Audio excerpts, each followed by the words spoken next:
দেশকে হেফাজত করেন আল্লাহ। উত্তরবঙ্গের সকল ঘরকে আপনি কোরআনের ঘর বানিয়ে দেন আল্লাহ। এই হেফজখানাকে যে আব্দুল মজিদ এই হেফজখানার কান্ডারি তাকে আপনি কবুল করেন। তার যে অভাব আছে আপনার রহমত দিয়ে আপনি মালামাল করে দেন। প্রত্যেকটি হেফজখানাকে আপনি কোরআনের নূর দিয়ে ভরপুর করে দেন।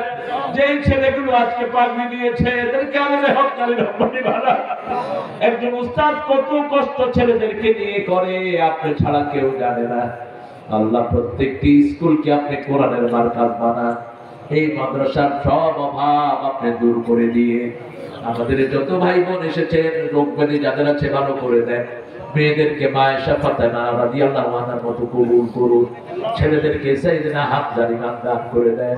আমাদের পুলিশ আমাদের র্যাব বর্ডার গার্ডকে আপনি কবুল করুন। সব রকমের বিপদ থেকে বাংলার জমিনকে আপনি হেফাজত করে দেন। কোরআনের আন্দোলনের সবাইকে আমাদের